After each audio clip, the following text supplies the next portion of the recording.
दृष्टि आईएएस के in focus programme में एक बार फिर आपका स्वागत है। मेरा नाम है मनीष। किसी भी लोकतंत्र की सफलता का एक प्रमुख पैमाना यह होता है कि उसने अपने समाज के हाशिए पर मौजूद वर्गों को मुख्य धारा में लाने में कितनी सफलता प्राप्त की है। आजादी के बाद से ही भारत सरकार ने, अलग अलग सरकारों ने आदिवासी जनजातीय समूहों के विकास को सुनिश्चित करने के लिए अलग अलग प्रकार की योजनाएं अपनाई हैं। हाल ही में एक महत्वपूर्ण स्कीम फिर से भारत सरकार ने लॉन्च की है, जो आज इन फोकस में हमारा टॉपिक होगा। हमारे टॉपिक का नाम होगा पीएम जनमन स्कीम, कैसे बदलेगी जनजातीय समूहों की तकदीर। प्रधानमंत्री जनमन स्कीम पर यह प्रोग्राम फोकस्ड होगा। सबसे पहले देखते हैं कि इस टॉपिक के अंतर्गत हमारी चर्चा के क्या पक्ष होंगे। सबसे पहले हम उस खबर को जानने का प्रयास करेंगे जिसके कारण ये पूरा टॉपिक चर्चा में आ जाता है।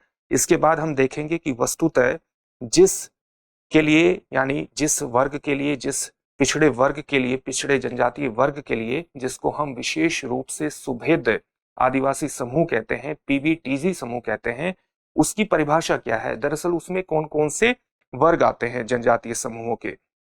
इसके बाद हम देखेंगे कि इनके विकास की प्रमुख चुनौतियां क्या हैं और इन चुनौतियों से पार पाने में हाल ही की स्कीम पीएम जनमन किस प्रकार से कारगर साबित हो सकती है। अंत में आपके लिए एक अभ्यास प्रश्न होगा जिसका उत्तर आपको कमेंट बॉक्स में कमेंट करके देना होगा। ये जो पूरा विषय है ये आईएएस की मुख्य परीक्षा के सामान्य अध्ययन प्रश्न पत्र 1 और प्रश्न पत्र 2 से जुड़ता है।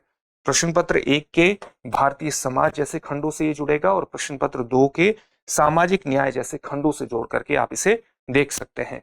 तो चलिए शुरुआत करते हैं। सबसे पहले देखते हैं कि ये खबर कहां से ली गई है। खबर इंडियन एक्सप्रेस न्यूज़पेपर से है और खबर है how the PM Janman scheme can help particularly vulnerable tribal groups. किस प्रकार से पीएम जनमन scheme particularly vulnerable tribal groups, जिनको हम पीवीटीजी कहते हैं और हिंदी में इसको कहा जाएगा विशेष रूप से सुभेद आदिवासी समूह, किस प्रकार से इस समूह को, इसके विकास को सुनिश्चित करने के लिए ये मदद करेगी। आप जानते हैं कि पीवीटीजी परिवारों और बस्तियों को सामान्य तौर से बुनियादी सुविधाएं प्रदान करने के लिए इस मिशन को, इस योजना को लाया गया है, इस स्कीम को लाया गया है। बुनियादी सुविधाओं में चाहे उनके आवास संबंधी सुविधाएं हो, पेयजल संबंधी सुविधाएं हो, स्वच्छता से संबंधित सुविधाएं हो, चाहे उनके शिक्षा, स्वास्थ्य और उनको दूर संचार और सड़क कनेक्टिविटी से जोड़ने वाली सुविधाएं हो, इन सभी सुविधाओं से युक्त करने के लिए ही इस योजना को पीएम जनमन स्कीम को लाया गया है। और प्रधानमंत्री पीवीटीजी विकास मिशन, जिसकी घोषणा वर्ष 2022-23 के बजट में की गई थी, इस मिशन का एक हिस्सा होगा ये स्कीम, पीएम जनमन स्कीम। इस मिशन के अंतर्गत आने वाले 3 सालों में पीवीटीजी समुदाय के संपूर्ण विकास के लिए 15,000 करोड़ रुपए की व्यवस्था की गई थी। और इसी के कारण, क्योंकि ये टॉपिक, इन सब कारणों से ही ये टॉपिक चर्चा में आ जाता है, क्योंकि इस मिशन के अंतर्गत ही अब इस स्कीम को, पीएम जनमन स्कीम को लॉन्च किया जाएगा। पीएम जनमन स्कीम की एक बार फुल फॉर्म भी जानना महत्वपूर्ण है। पीएम जनमन का क्या मतलब हुआ? प्रधानमंत्री जनजातीय आदिवासी न्याय महाअभियान, इसका फुल फॉर्म होगा। पीवीटीजी वस्तुतः है कौन? 1960-61 में भारत सरकार ने एक आयोग का गठन किया था जिसको हम कहते हैं ढेबर आयोग। इस आयोग के माध्यम से, इस आयोग ने जो अपनी रिपोर्ट दी, इस रिपोर्ट के आधार पर ही इसने जनजातीय समूह के भीतर अलग अलग तरह की डिस्पैरिटीज, उनके भीतर जो असमानता विद्यमान है उसकी पहचान की और धीरे धीरे एक शब्द अस्तित्व में आया, आदिम जनजातीय समूह। इसके बारे में आपको अलग अलग तथ्य जानने को मिलेंगे। एक तथ्य ये भी मिलेगा कि आदिम जनजातीय समूह जो शब्दावली आई वो 1960-61 में आई, और एक तथ्य आपको ये भी जानने को मिलेगा कि ये जो शब्दावली है ये 1973 में आई। धीरे धीरे जब इसने जनजातीय समूहों में असमानता की पहचान की तो एक शब्द गढ़ा गया कि आदिम जनजातीय समूह, या जनजातीय समूहों में जो सबसे पिछड़े थे उनके लिए शब्द का इस्तेमाल हुआ, और वर्ष 2006 से इन्हें आदिम जनजातीय समूह का नाम बदल करके पीवीटीजी समूह कर दिया गया, यानी पर्टिकुलरली वल्नरेबल ट्राइबल ग्रुप, विशेष रूप से सुभेद्य या कमजोर आदिवासी समूह। शुरुआत में इसके अंतर्गत भारत के 52 आदिवासी समूहों को सम्मिलित किया गया था। धीरे धीरे इस सूची का विस्तार हुआ और ये 18 राज्यों और एक केंद्र शासित प्रदेश के अंतर्गत फैलती चली गई और इसमें 75 समूहों को शामिल किया गया जो वस्तुतः भारत के 22,544 गांवों के अंतर्गत पड़ते हैं। इनकी सामान्य विशेषता क्या है? सामान्य विशेषता ये है कि आज भी ये एक निर्वाह अर्थव्यवस्था पर काम करते हैं, यानी अपनी जो बुनियादी आवश्यकताएं हैं खान पान की, उसी पर इनका जीवन अर्थव्यवस्था इनकी चलती है, यानी पूर्व कृषि अर्थव्यवस्था के स्वरूप को आज भी ये अपनाए हुए हैं। इनमें साक्षरता की दर बेहद कम है और इनकी जनसंख्या या तो छोटे प्रकार की है या उनकी जनसंख्या कई समूहों की स्टेगनेंट है, यानी जनसंख्या में एक रुकावट की स्थिति देखने को मिलेगी, ना तो वो कम हो रही है और न बढ़ रही है। जनसंख्या के आकार में भी आपको अलग अलग तरह की विभिन्नताएं देखने को मिलेगी, जैसे कुछ जनजातीय समूहों की, कुछ पर्टिकुलरली वल्नरेबल ट्राइबल ग्रुप्स की जनसंख्या बेहद सीमित है। जैसे ग्रेट अंडमानी पीवीटीजी की जनसंख्या केवल लगभग 50 के बराबर है। उसी तरह से ओंगे पीवीटीजी की जनसंख्या भी लगभग 100 के बराबर है। कुछ जनजातियों की संख्या पीवीटीसी की संख्या 1 लाख से अधिक है और इसमें महाराष्ट्र की मारिया गोंड जनजाति और ओडिशा की सोरा जनजाति शामिल है। इसी प्रकार से कुछ जनजातीय समूह जैसे मध्य भारत में बिरहोर जनजाति है, इसकी आबादी रुकी हुई है, स्टेगनेंट है और ओंगे और अंडमानी जनजातीय पीवीटीजी की जो आबादी है इसमें गिरावट की एक प्रवृत्ति देखी गई है। तो इसके बारे में, पीवीटीजी के बारे में ये सामान्य कुछ जानकारी थी। इसके विकास से संबंधित चुनौतियां क्या है? जैसे कम लागत, कम साक्षरता दर और समाज के मुख्य धारा से एक अलगाव के कारण और खास तौर से विशिष्ट सामाजिक, आर्थिक और सांस्कृतिक स्थितियों के कारण पूरे मुख्य धारा के समाज से इनका एक अलगाव है और उसके कारण ये गंभीर रूप से हाशिए पर हैं। बुनियादी सेवाओं तक भी इनकी जो पहुंच है वो बहुत सीमित है। जो शिक्षा संबंधी सुविधाएं हैं, स्वास्थ्य संबंधी सुविधाएं हैं, जो पोषण संबंधी सुविधाएं हैं और सरकार की योजनाओं तक भी इनकी पहुंच बेहद सीमित है। सामाजिक भेदभाव का इनको सामना करना पड़ता है और उसी प्रकार से भारत सरकार या राज्य सरकारों की जो विभिन्न विकास परियोजनाएं हैं और जो प्राकृतिक आपदा है उसके कारण इनकी जनसंख्या को विस्थापन भी देखने को मिलता है, जिससे ये समाज और ज्यादा विस्थापन के कगार पर चला जाता है। उसी प्रकार से इनका जो राजनीतिक प्रतिनिधित्व है वो बेहद सीमित है। इनके पारंपरिक ज्ञान को सामान्यतः नजरअंदाज किया जाता है। इनकी प्रथाओं को भी समाज के मुख्य वर्ग द्वारा नजरअंदाज किया जाता है।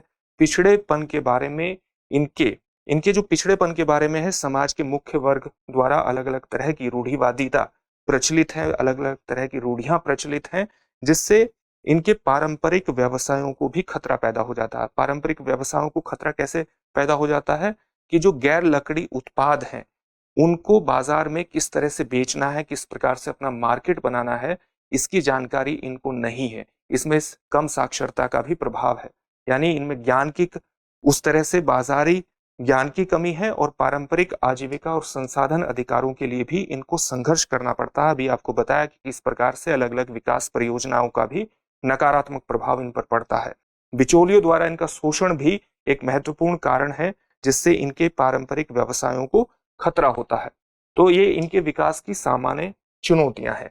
इन चुनौतियों से पार पाने के लिए अलग अलग समय पर अलग अलग प्रकार की योजनाएं लाई गई हैं, जैसे एकीकृत जनजातीय विकास परियोजना, जनजातीय उप योजना, प्रधानमंत्री ग्राम आवास योजना से इनको जोड़ना, इस तरह की योजनाओं के प्रयास पहले भी हुए हैं। वन अधिकार अधिनियम 2006 के माध्यम से वन संपत्ति पर इनके अधिकारों को सुनिश्चित करने का प्रयास किया गया है, लेकिन उन योजनाओं के संपूर्ण कार्यान्वयन के कारण अलग अलग तरह की चुनौतियों का सामना इनके विकास से संबंधित करना पड़ता है। इसलिए पीएम जनमन स्कीम को लाया गया है, जो प्रधानमंत्री पीवीटीजी विकास मिशन का एक हिस्सा होगी और इसके अंतर्गत जो कमियां रह गई हैं उनकी पूर्ति करने की कोशिश की जाएगी। सबसे पहले जरूरी है कि इनकी उचित पहचान को स्थापित किया जाए और उस पहचान को एक मान्यता प्रदान की जाए। जैसे एंथ्रोपोलॉजिकल सर्वे ऑफ इंडिया, भारतीय मानव विज्ञान सर्वेक्षण के एक प्रकाशन के अनुसार जो पीवीटीसी है उसकी वास्तविक संख्या 63 है, 63 समूहों तक सीमित की है और अभी आपको बताया कि किस प्रकार से उन समूहों की संख्या 75 है।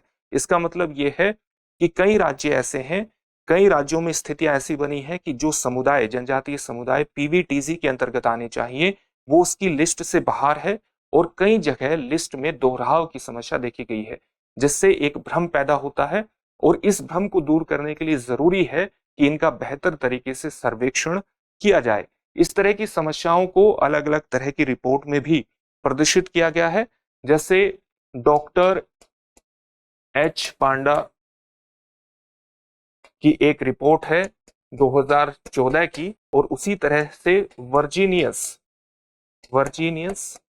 जाक्सा रिपोर्ट 2015 में इस तरह की जो समस्याएं अभी बताई गई है, इनकी उचित पहचान को स्थापित करने से संबंधित उन सारी समस्याओं को अभिव्यक्त किया गया है।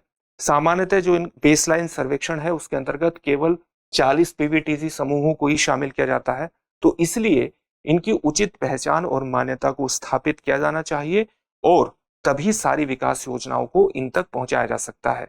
विकास योजनाओं तक इन तक पहुंचाया जाए, उसके आधार पर भारत सरकार की एक महत्वपूर्ण पहल है कि वो अब पीवीटीसी के लिए मानव विकास सूचकांक भी तैयार कर रही है, उसको भी तैयार किया जाएगा। इसी तरह से जितनी भी योजनाएं चलाई जाती हैं उसमें सहभागी बॉटम अप दृष्टिकोण अपनाया जाना चाहिए। किसी भी एक योजना को सभी समूहों पर समान तरीके से लागू नहीं किया जा सकता, यानी one size fits all approach दृष्टिकोण नहीं, बल्कि योजनाओं में, उनके निर्माण में, उनके कार्यान्वयन में और उनकी निगरानी में, उनकी मॉनिटरिंग में सभी स्तरों पर इनकी भागीदारी सुनिश्चित करनी चाहिए। इस अप्रोच को पीएम जनमन के अंतर्गत अपनाया गया है। साथ ही इनके आजीविका संवर्धन के लिए भी जरूरी है कि इनको न केवल भूमि पर इनके स्वामित्व को सुनिश्चित किया जाए, बल्कि इनको ऋण सुविधाएं भी प्रदान की जाए और साथ ही इनके कौशल संवर्धन के लिए भी योजनाओं को लागू किया जाए, जिससे इनका संपूर्ण विकास सुनिश्चित किया जा सके। हाल ही इसके संदर्भ में एक महत्वपूर्ण तथ्य यह है कि वन अधिकार अधिनियम 2006 का सेक्शन 3(1)(e) इनके भूमि पर स्वामित्व के स्थापित होने के बाद जो वन संपत्ति है, वन संपत्ति पर इनके अधिकारों को सुनिश्चित करता है, तो इसका विशिष्ट महत्व है। तो पहले भी, जैसा कि अभी आपको बताया गया कि पहले भी योजनाएं लाई गई हैं, लेकिन पीएम जनमन के अंतर्गत इन सभी योजनाओं के बेहतर कार्यान्वयन को सुनिश्चित किया जाएगा। इसी प्रकार से किसी भी समुदाय के सर्वांगीण विकास के लिए जरूरी है कि उसके स्वास्थ्य, शिक्षा और आजीविका के अवसरों को बेहतर किया जा सके। इसके लिए जरूरी है शिक्षा, स्वास्थ्य, आजीविका के लिए, आजीविका संवर्धन के लिए, जैसा अभी आपको बताया भूमि, ऋण और कौशल संवर्धन, उसी तरह से स्वास्थ्य के लिए जरूरी है कि इनकी पारंपरिक चिकित्सा प्रणाली को शामिल करने के साथ साथ जो आधुनिक चिकित्सा सुविधाएं हैं वो मोबाइल मेडिकल हेल्थ यूनिट के माध्यम से इन्हें प्रदान की जाए। साथ ही इनके जो पारंपरिक चिकित्सक हैं उनको भी इनसे संबंधित स्वास्थ्य योजनाओं में शामिल किया जाना चाहिए। इनकी भाषा और संस्कृति से जुड़ी हुई विभिन्न जानकारियों को, इनके पारंपरिक ज्ञान को पाठ्यक्रम का हिस्सा बनाया जाना चाहिए, ताकि ये किसी भी ज्ञान संवर्धन या स्कूल के कार्यक्रम में एक जुड़ाव महसूस कर सके और इनका शिक्षा, स्वास्थ्य और पोषण का एक संपूर्ण विकास हो सके। इसी तरह से बुनियादी ढांचा विकास के अंतर्गत भी कुछ महत्वपूर्ण परिवर्तन पीएम जनमन के अंतर्गत अपनाए गए हैं, चाहे प्रधानमंत्री आवास योजना हो, प्रधानमंत्री ग्रामीण सड़क योजना हो या जल मिशन हो। इनको लागू करने के अंतर्गत पीवीटीसी क्षेत्रों में एक प्रमुख समस्या ये होती है कि इन सभी योजनाओं का दृष्टिकोण ग्राम पंचायत आधारित दृष्टिकोण है। इसलिए ग्राम पंचायत आधारित दृष्टिकोण से टोला आधारित दृष्टिकोण के माध्यम से उन दिशा निर्देशों में, इन योजनाओं से संबंधित दिशा निर्देशों में ढील अगर दे दी जाए तो इन सभी योजनाओं का कार्यान्वयन पीवीटीसी क्षेत्रों और टोला, क्योंकि में छोटे छोटे समूहों में रहते हैं, उन क्षेत्रों में भी हो सकेगा। और न केवल बुनियादी सुविधाएं, चाहे वो आवास से संबंधित हो, स्वच्छता से संबंधित हो, पेयजल से संबंधित हो या सड़क और दूरसंचार कनेक्टिविटी से संबंधित हो, इन सभी सुविधाओं को लागू किया जा सकेगा। और प्रधानमंत्री जनमन स्कीम के अंतर्गत इन सभी दृष्टिकोण को, इन सभी अप्रोचेस को अपनाया गया है। अंत में इससे संबंधित एक प्रश्न देख लेते हैं। प्रश्न क्या है? ढेबर आयोग निम्नलिखित में से किस वर्ग से संबंधित है? अन्य पिछड़ा वर्ग, अनुसूचित जाति, अनुसूचित जनजाति या उपर्युक्त में से कोई नहीं। इस प्रश्न का उत्तर आप हमें कमेंट बॉक्स में कमेंट करके जरूर दीजिए। फिर से एक नए सेशन में आपसे मुलाकात होगी। धन्यवाद।